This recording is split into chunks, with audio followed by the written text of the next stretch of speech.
Hello everyone. इससे पहले वाली वीडियो में हमने पार्ट 3 पूरा कंप्लीट देखा था, जिसमें हमने देखा था कि फंडामेंटल राइट्स क्या होते हैं। इस पर्टिकुलर वीडियो में हम देखेंगे part 4 of the Indian constitution, जो बात करता है directive principle of the state policy के बारे में। ये हमारे आर्टिकल 36 से लेके 51 में गिवन है। Directive principle of the state policies जो है ना, ये हमने ले रखे हैं इरिश कॉन्स्टिट्यूशन से। ये हमने बोरो करें from the Irish constitution. B.R. Ambedkar ji ने directive principle of the state policy के बारे में ये कहा था कि ये बहुत ही ज़्यादा नोवेल फीचर है, प्लस ये जो है ये फिलॉसफी ऑफ द कॉन्स्टिट्यूशन भी दिखाता है कि हमारे कॉन्स्टिट्यूशन की फिलॉसफी क्या है। अब आप ये देखिए कि directive principle of the state policy ये क्या बोल रहा है। जो हमारा कॉन्स्टिट्यूशन है वो कुछ ऐसे प्रिंसिपल, कुछ ऐसे डायरेक्शन, कुछ ऐसी गाइडलाइंस प्रोवाइड कर रहा है स्टेट को कि वो अपनी जो भी वो अपनी पॉलिसीज बनाएंगी उसमें वो इन डायरेक्टिव प्रिंसिपल को यूज़ कर सकती हैं। तो ये है directive principle of the state policy. अब देखिए, the directive principle of the state policy of Indian constitution ये क्या है? ये गाइडलाइंस हैं, प्रिंसिपल हैं जो कि एनश्राइन की गई है हमारे कॉन्स्टिट्यूशन में, जिनका एम इन जो ये DPSP इनका एम ये है कि ये स्टेट को डायरेक्शन दे सके, ये अपनी गवर्नेंस में लोगों के वेलफेयर के लिए कुछ डायरेक्टिव प्रिंसिपल दे रखे हमारे कॉन्स्टिट्यूशन में, जिसे हमारी गवर्नमेंट को यूज़ करना होगा जब भी वो कुछ ऐसी पॉलिसीज़ बनाएंगी या फिर अपने गवर्नेंस में। तो ये बोला गया है DPSP के अंदर। अब देखिए फीचर्स ऑफ DPSP क्या है ऐसी खास बात DPSP के बारे में।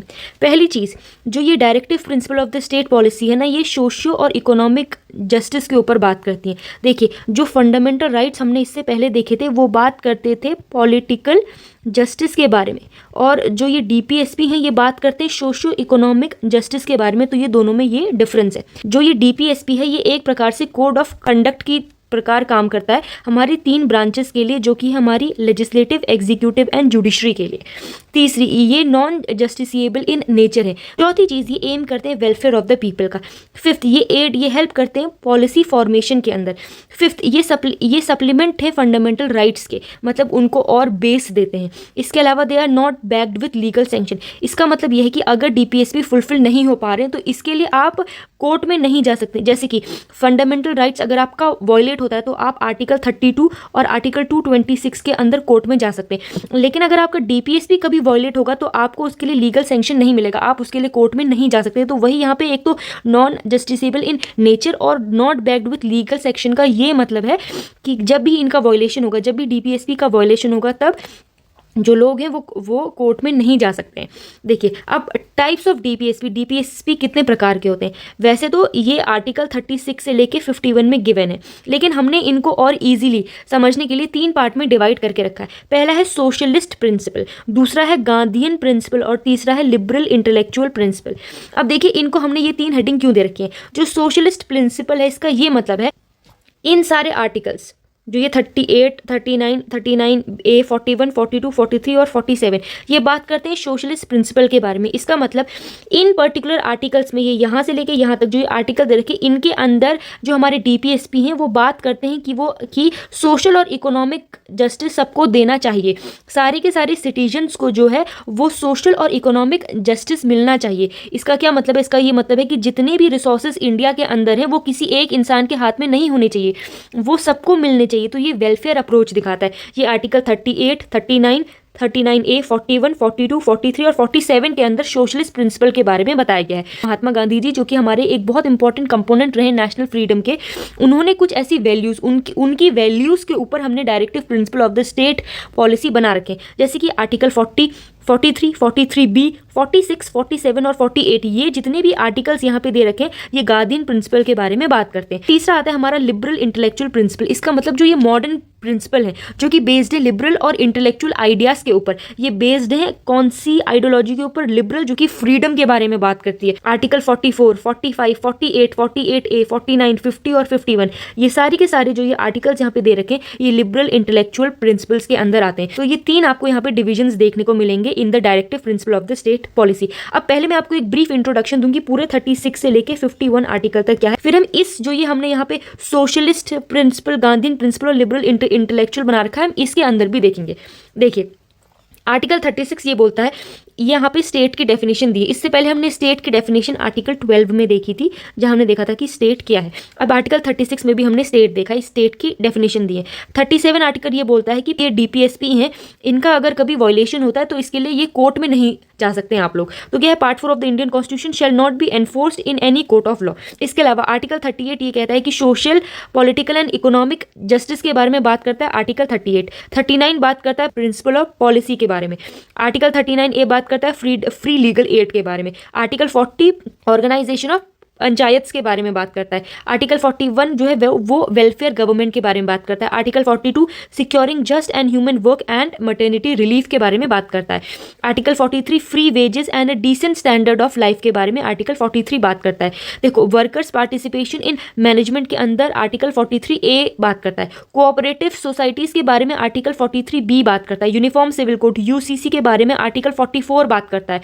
इन्फेंट एंड चाइल्ड केयर, यहाँ पे ये जो है ये आर्टिकल 45 के अंडर बात होती है। आर्टिकल 46 के अंडर प्रमोशन ऑफ शेड्यूल का शेड्यूल ट्राइब और other weaker section from exploitation, ये आर्टिकल 46 के अंदर दे रखा है। आर्टिकल 47 जो है वो nutrition standard of living and public health, article 47 health के बारे में बात करता है। आर्टिकल 48 जो है वो स्पेसिफिकली एनिमल्स के बारे में बात करता है। आर्टिकल 48 ए जो है वो इन्वायरमेंट और वेलफेयर प्रोटेक्शन के बारे में बात करता है।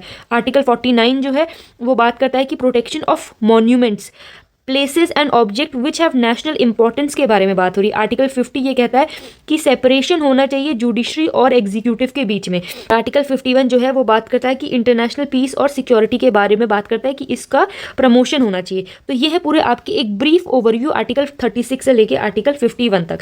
अब हम एक एक करके देखेंगे विद एग्जाम्पल्स की क्या है। पहला सोशलिस्ट प्रिंसिपल।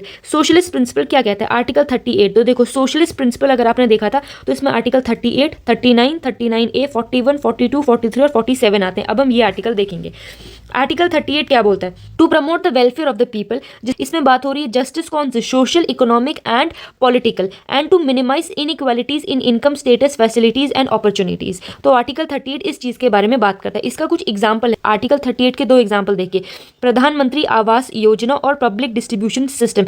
क्या इन दो जो ये गवर्नमेंट ने स्कीम निकाली थी इससे आर्टिकल 38 को और इन्फ्लुएंस मिल रहा है? बिल्कुल मिल रहा है, क्योंकि यहाँ पे वेलफेयर ऑफ द पीपल के बारे में बात हो रही है और पब्लिक डिस्ट्रीब्यूशन सिस्टम में राशन शॉप्स लगाई गई थी जिसमें कम रुपए में उनको फूड प्रोवाइड किया गया था ताकि लोगों का वेलफेयर हो सके, वो भी सोशल, इकोनॉमिक एंड पॉलिटिकली। यहाँ पे बोला गया था कि मिनिमाइज करनी हमें इनइक्वालिटी, जो ये इनकम के बेसिस पे, स्टेटस के बेसिस पे, फैसिलिटीज़ के बेसिस में जो भी इनइक्वालिटी आ रखी है उसको हमें और कम करना है, उसको हमें मिनिमाइज करना है। तो जो स्कीम थी इससे आर्टिकल 38 को और इंपॉर्टेंस मिल रही है। आर्टिकल 39 में ये था कि सभी लोगों को लाइवलीहुड के एडुकेट मीन्स मिलने चाहिए।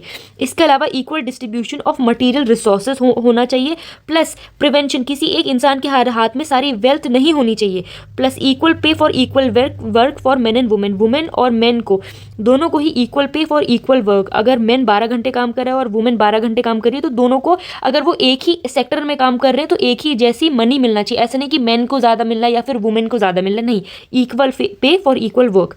Prevention of the health and strength of workers and children against forcible abuse के बारे में भी बात हो रही थी। इसके एग्जाम्पल है maternity benefit law, integrated child development scheme, minimum wages act of 1948 और आजीविका rural livelihood mission, promotion of self help group SHGs। तो ये सारी चीजें आर्टिकल 39 के अंदर आएंगी। Article 39A, to promote equal justice and to provide free legal aid. Free legal aid बहुत इंपॉर्टेंट है लॉ के स्टूडेंट के लिए। फ्री लीगल एड प्रोवाइड करने की बात करी गई थी आर्टिकल 39A के अंदर।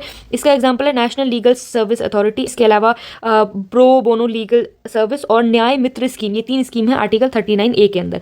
आर्टिकल 41 जो कि बात करता है सोशलिस्ट प्रिंसिपल के बारे में, इसमें कहा था सिक्योर होना चाहिए right to work, to education and to public assistance in cases of unemployment, old age, sickness and disablement. जो भी इंसान अनएम्प्लॉयड है, ओल्ड एज है, सिकनेस है या उसको कोई डिसेबिलिटी है, उन लोगों को राइट टू वर्क मिलना चाहिए, राइट टू एजुकेशन मिलना चाहिए, राइट टू पब्लिक असिस्टेंस मिलना चाहिए। इसके लिए मनरेगा एक्ट लेके आया गया था 2005। इसके अलावा पर्सन विद डिसेबिलिटी एक्ट लेके आया गया था। इसके अलावा national social assistance programme Annapurna लेके आया गया था। आर्टिकल 42 जो बात करता है मैटरनिटी रिलीफ के बारे में, जो कि है to make provision for just and human condition for work. जहाँ पे भी इंसान काम कर रहा है उनको वहाँ पे जस्ट और ह्यूमन कंडीशन मिलनी चाहिए।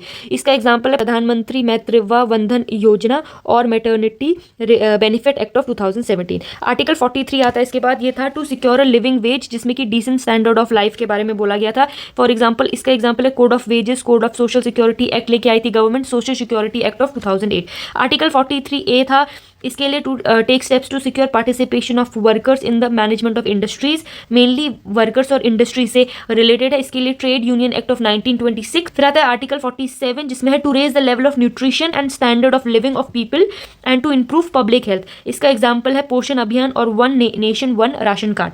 तो ये इसमें आप फोर्टिफिकेशन ऑफ फूड भी लेके आ सकते हैं, अब जो न्यू आ रखा है। तो ये है आपका सोशलिस्ट प्रिंसिपल, जो कि बात करता है कि सभी कि ये प्रोवाइड करता है सोशल और economic justice to all citizens को। तो ये था सोशलिस्ट प्रिंसिपल और उसके अंदर पर्टिकुलर आर्टिकल्स। अब जो हम नेक्स्ट देखेंगे वो गांधीयन प्रिंसिपल है। देखिए ये जो इसमें ये जो ये दे रखे ना, ये एग्जाम्पल गवर्नमेंट ने कुछ स्कीम लेके आई है जिससे डीपीएसपीस को जो है उनको इम्प्लीमेंट किया जा रहा है। तो ये सारी स्कीम जो है इससे ये पर्टिकुलर डीपीएसपीस को इम्प्लीमेंट कर रही है हमारी गवर्नमेंट।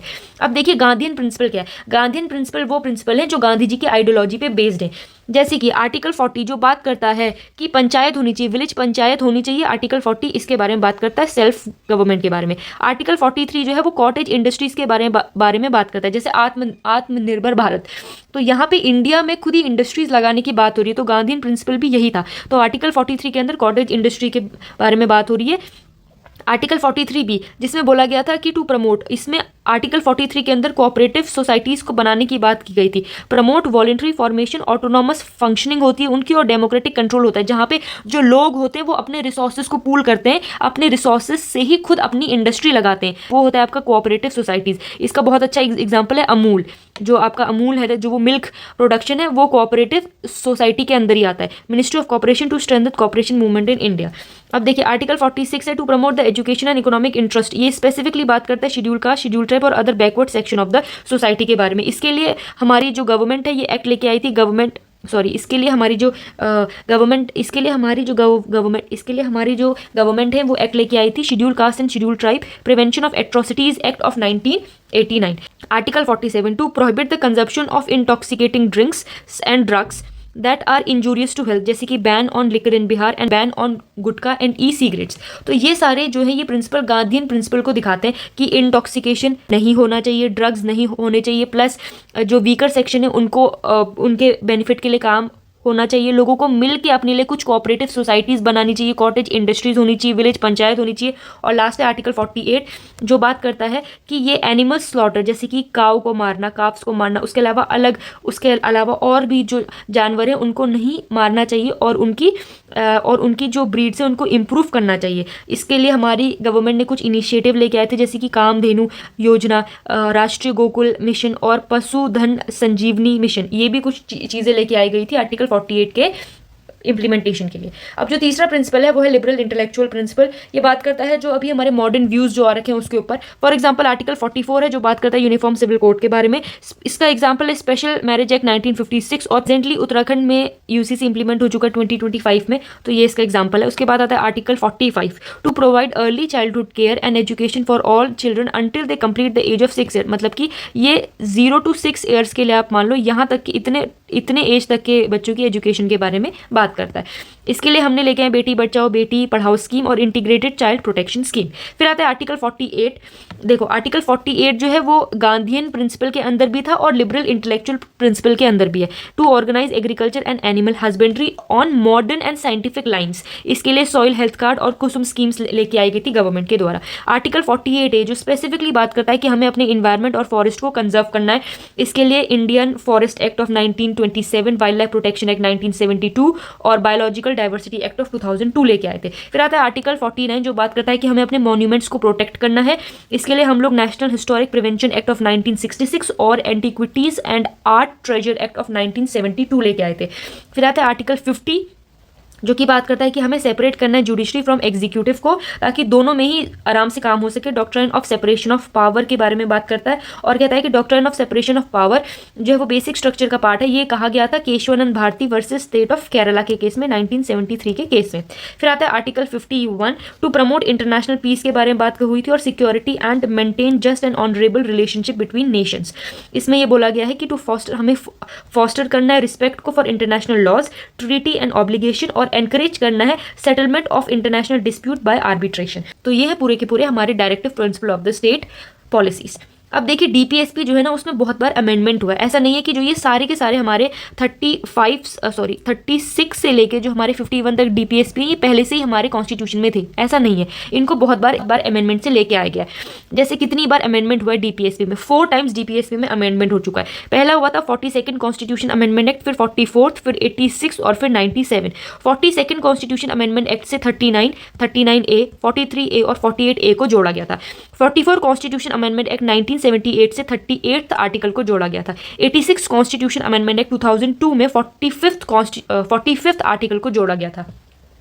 97 कॉन्स्टिट्यूशन अमेंडमेंट एक्ट 2011 में हुआ था, इसमें 43B जो कि कोऑपरेटिव सोसाइटी है उसको जोड़ा गया था। अब देखिए कुछ ऐसे डायरेक्टिव प्रिंसिपल हैं जो कि पार्ट 4 के बाहर भी दे रखे। ये 3 हैं, आर्टिकल 335, आर्टिकल 350A और आर्टिकल 351।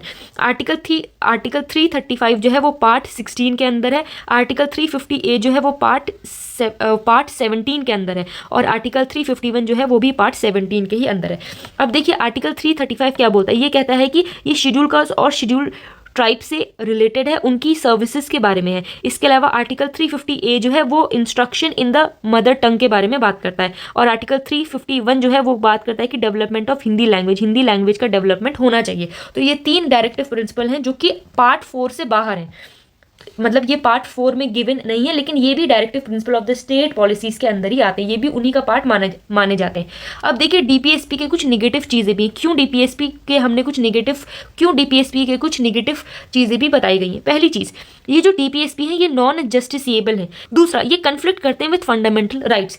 क्या आपको लगता है कि डीपीएसपी ऊपर है कि फंडामेंटल राइट्स ऊपर है? क्या चीज़ को हम ऊपर रख सकते हैं, ये हम अभी केस लॉज में देखेंगे। लैक ऑफ अकाउंटेबिलिटी, इनकी कुछ अकाउंटेबिलिटी ही नहीं है। अगर इनका वायलेशन हो जाए, पीपल हैं वो कोर्ट में नहीं जा सकते इनके इम्प्लीमेंटेशन के लिए। जैसे कि फंडामेंटल राइट्स, अगर उनका वायलेशन होता था तो आर्टिकल 32 के अंदर लोग कोर्ट में जा सकते थे, लेकिन डीपीएसपी के केस में ऐसा नहीं हो सकता। तो इनके लिए कोई भी लीगल फोर्स इनके पीछे नहीं दे रखा है।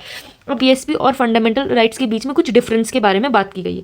पहला, फंडामेंटल राइट जो है ना वो निगेटिव इन नेचर है। इसका मतलब ये स्टेट को प्रोहिबिट करते हैं कि आपको ये चीज़ें नहीं करनी, मतलब ये गवर्नमेंट को प्रोहिबिट करते हैं कि आपको ये चीज़ें नहीं करनी, आपको लोगों की फ्रीडम नहीं रोकनी है। इसके अलावा ये जस्टिसिएबल इन नेचर है।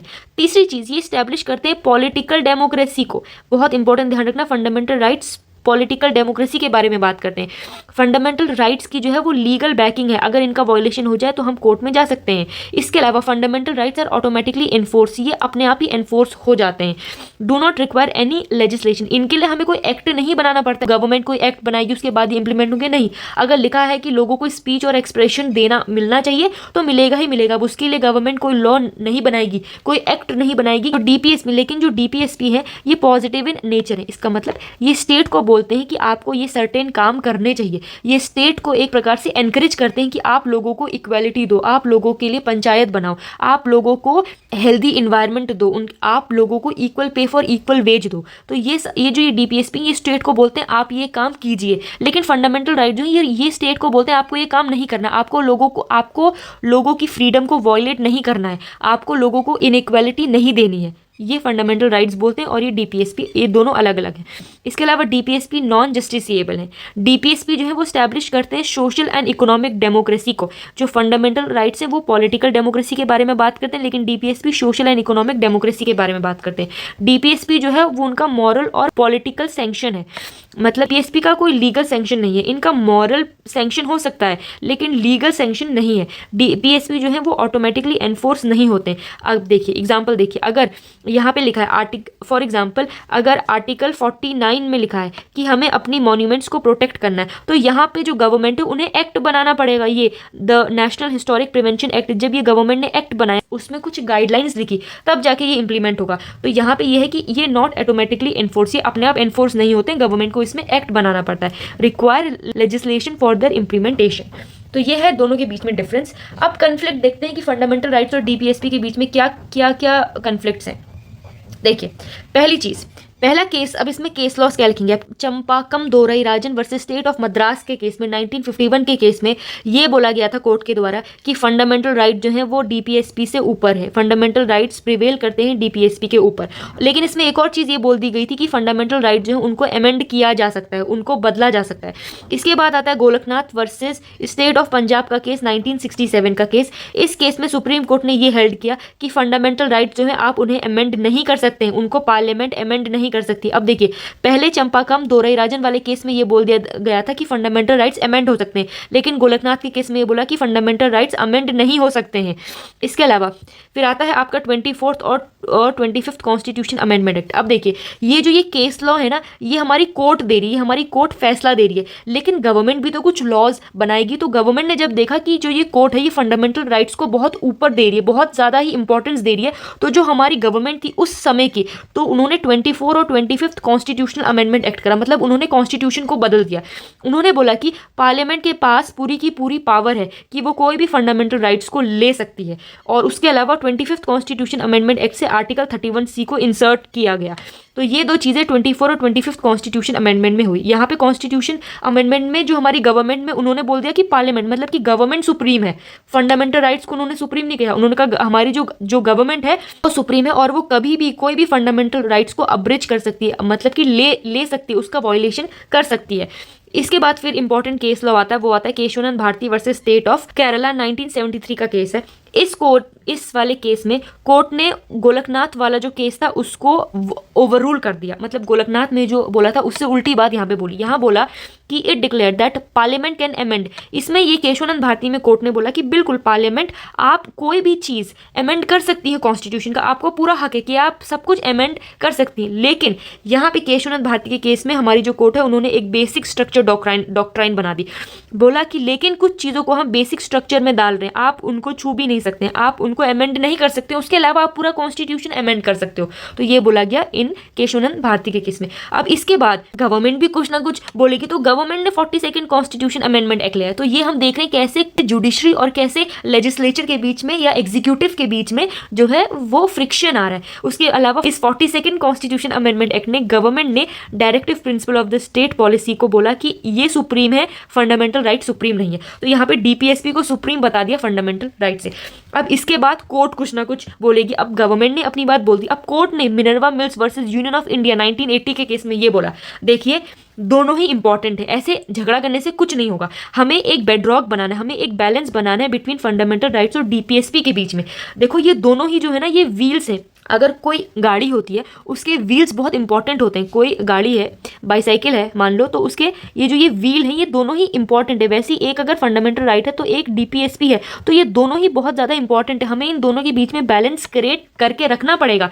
यहाँ बोला कि हमें हार्मनी रखनी होगी दोनों में और बैलेंस बनाना होगा between two essential feature of the basic structure of the constitution. दोनों ही basic structure of the constitution का पार्ट है, तो हमें इन दोनों के बीच में हार्मनी और बैलेंस बनाना है। आज की प्रेजेंट जो पोजीशन है वो ये है कि फंडामेंटल राइट्स जो है वो सुप्रीम है directive principle of the state policy, मतलब कि फंडामेंटल राइट्स जो है वो डीपीएसपी से ऊपर है, इनको ज़्यादा इंपॉर्टेंस दी गई है। लेकिन एक बैलेंस के बारे में बात करी गई है in Minerva Mills versus Union of India के केस में। तो ये पूरा का पूरा है हमारा directive principle of the state policy. Thank you so much.